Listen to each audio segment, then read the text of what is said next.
4 മത്സരങ്ങൾ എറിഞ്ഞത് 122 പന്തുകൾ, 0 wicket. IPL 19-ാം പതിപ്പിൽ ജസ്പ്രീത് ബുംറയുടെ ബൗളിംഗ് സ്റ്റാറ്റസാണിത്. തൻ്റെ നീണ്ടകാല IPL കരിയറിൽ തന്നെ അക്കൗണ്ട് തുറക്കാനായി മുൻപൊരിക്കലും ഇന്ത്യൻ പ്രീമിയം പേസർക്ക് ഇത്രയും മത്സരങ്ങൾ കാത്തിരിക്കേണ്ടി വന്നിട്ടില്ല. അതിവേഗ യോർക്കർ ഡെലിവറികളുമായി എതിരാളികളുടെ നെഞ്ച് തകർക്കുന്ന ബുംറയ്ക്ക് എന്താണ് സംഭവിച്ചത്?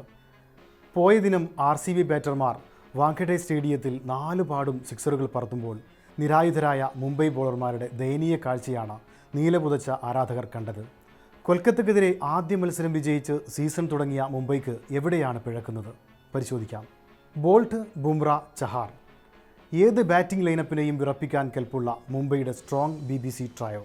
സീസൺ തുടങ്ങും മുൻപ് മുംബൈ പ്രതീക്ഷത്രയും ഈ സഖ്യത്തിലായിരുന്നു. എന്നാൽ ആദ്യ മത്സരങ്ങൾ പൂർത്തിയാകുമ്പോൾ മൂവരും നനഞ്ഞ പടക്കമായി മാറുന്നതാണ് കണ്ടത്. ഈ സീസണിലെ വിക്കറ്റ് ടേക്കർമാരിൽ ആദ്യ 10-ൽ പോലും ഒരു മുംബൈ താരം പോലുമില്ല. 4 മത്സരങ്ങളിൽ നിന്ന് ആകെ ടീമിന് വീഴ്ത്താനായതാകട്ടെ വെറും 14 വിക്കറ്റ്. എന്നാൽ സീസണിൽ ഇതുവരെ രാജസ്ഥാൻ 32-ഉം RCB 28-ഉം വിക്കറ്റുകളാണ് പിഴുതെടുത്തത്.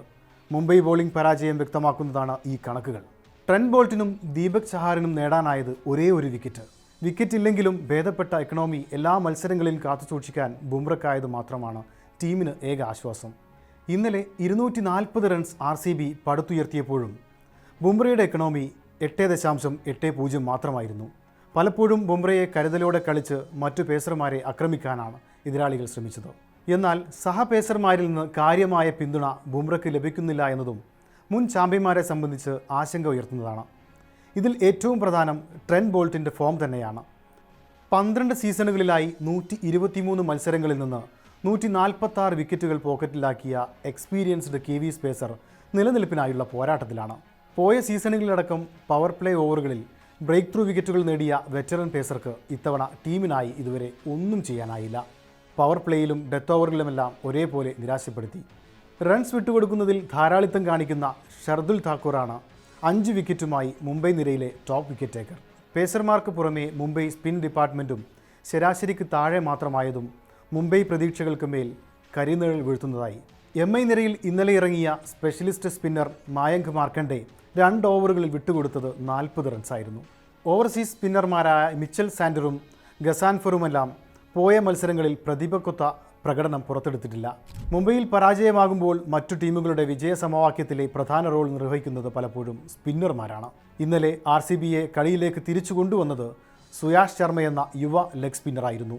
ആദ്യ പന്തിൽ തന്നെ റയാൻ റിക്കൽട്ടനെ കറക്കി വീഴ്ത്തിയ സുയാഷ് 5-ാം പന്തിൽ തിലക് വർമ്മയെ ജേക്കബ് ഡഫിയുടെ കൈകളിലും എത്തിച്ചു.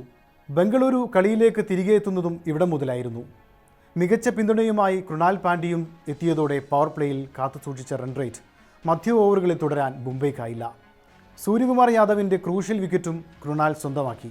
സമാനമായി കളി തിരിച്ചുപിടിക്കുന്ന ഇത്തരം സ്ലോ ബോളർമാരുടെ അഭാവം വരും മത്സരങ്ങളിൽ മുംബൈ എങ്ങനെ മറികടക്കും എന്നതും പ്രധാനമാണ്. ഇനി ബാറ്റിങ്ങിലേക്ക് വന്നാൽ കാര്യമായ പ്രശ്നങ്ങൾ ഇപ്പോഴും മുംബൈക്കില്ല. എങ്കിലും മധ്യനിരയിലടക്കം ചില വെല്ലുവിളികൾ ടീമിനെ അലട്ടിക്കൊണ്ടിരിക്കുന്നു. ആദ്യ മത്സരത്തിൽ കൊൽക്കത്ത ഉയർത്തിയ 221 റൺസിൻ്റെ കൂറ്റൻ വിജയലക്ഷ്യം മുംബൈക്ക് മറികടക്കാനായത് ബാറ്റിംഗ് ഡെപ്ത് തെളിയിക്കുന്നതാണ്. ദക്ഷിണാഫ്രിക്കൻ ഓപ്പണർ റിയാൻ റിക്കൽട്ടൺ മികച്ച തുടക്കമാണ് ഓരോ മത്സരത്തിലും നൽകുന്നത്. രോഹിത് ശർമ്മയുടെ കാര്യത്തിലും ആശങ്കയ്ക്ക് അടിസ്ഥാനമൊന്നുമില്ല. 4 മാച്ചിൽ ഹിറ്റ്മാൻ 137 റൺസ് നേടിയപ്പോൾ 135 റൺസാണ് റിക്കൽട്ടൻ്റെ സമ്പാദ്യം.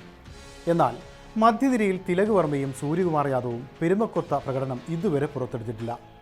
ഇന്നലെ RCBക്കെതിരായ മത്സരത്തിൽ പോലും വിൻഡീസ് താരം റൂദർഫോർഡിന് പിന്തുണ നൽകാൻ മറ്റൊരു ബാറ്ററുണ്ടായിരുന്നെങ്കിൽ കളിയുടെ ഗതി ചിലപ്പോൾ മറ്റൊന്നായേനെ.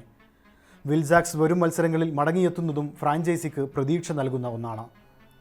പോയ 2020 ലോകകപ്പിലടക്കം തകർത്തടിച്ച ഇംഗ്ലീഷ് താരത്തിൻ്റെ സാന്നിധ്യം ടീം ബാലൻസിംഗ് നിലനിർത്തുന്നതിലടക്കം പ്രധാനമാണ്. പാർട്ട് ടൈം ബോളർ എന്ന നിലയിൽ ജാക്സിൻ്റെ റോൾ മുംബൈക്ക് പോസിറ്റീവാകും. ഫിനിഷറുടെ റോളിൽ ഹാർദിക് പാണ്ഡ്യയ്ക്ക് പകരം വെക്കാൻ മറ്റൊരു താരവുമില്ല. ലഭിക്കുന്ന മത്സരങ്ങളിൽ ഇമ്പാക്റ്റ് ഉണ്ടാക്കാനാകുമെന്ന് നമൻധീറും പലകുറി തെളിയിച്ചതാണ്. ഓൾറൗണ്ട് പ്രകടനവുമായി ടീമിനായി വിയർപ്പൊഴുക്കുമ്പോഴും ഹാർദിക്കിൻ്റെ ക്യാപ്റ്റൻസിക്കെതിരെ ഇതിനകം മുറവിളി ഉയർന്നു തുടങ്ങിയിട്ടുണ്ട്. RCB വലിയ ടോട്ടലിലേക്ക് മുന്നേറിയത് ഹാർദിക്കിൻ്റെ മോശം ക്യാപ്റ്റൻസി കാരണമാണെന്നാണ് ആരാധകരുടെ പക്ഷം. സ്പിന്നിനെ നന്നായി കളിക്കുന്ന രജത് പടിത്താർ ക്രീസിലെത്തുമ്പോൾ മായങ്ക് മാർക്കണ്ഡയെ പന്തേൽപ്പിച്ചത് വലിയ ബ്ലണ്ടറായും പലരും ചൂണ്ടിക്കാണിക്കുന്നു. ഇതിനു പുറമെ ഫീൽഡിലെ വിന്യാസത്തിലും ബുംറയെ യൂട്ടിലൈസ് ചെയ്യുന്നതിലുമെല്ലാം ഹാർദിക്കിന് പിഴക്കുന്നതാണ് പോയ മത്സരങ്ങളിലെല്ലാം കണ്ടത്. RCBക്കെതിരെ മുംബൈ ഇന്ത്യൻസ് പരാജയത്തിലേക്ക് നീങ്ങുമ്പോൾ നിരാശയുടെ മുഖഭാവവുമായി ഡഗ്ഔട്ടിലിരിക്കുന്ന പൊള്ളാർഡിൻ്റെ ദൃശ്യങ്ങൾ വാഗണ്ടയിലെ വലിയ സ്ക്രീനിൽ തെളിഞ്ഞു. ഏതൊരു മുംബൈ ആരാധകനെയും സങ്കടപ്പെടുത്തുന്ന ദൃശ്യം. അയാളുടെ ശൂന്യത പ്രകടമാകുന്ന മത്സരം കൂടിയായിരുന്നു അത്.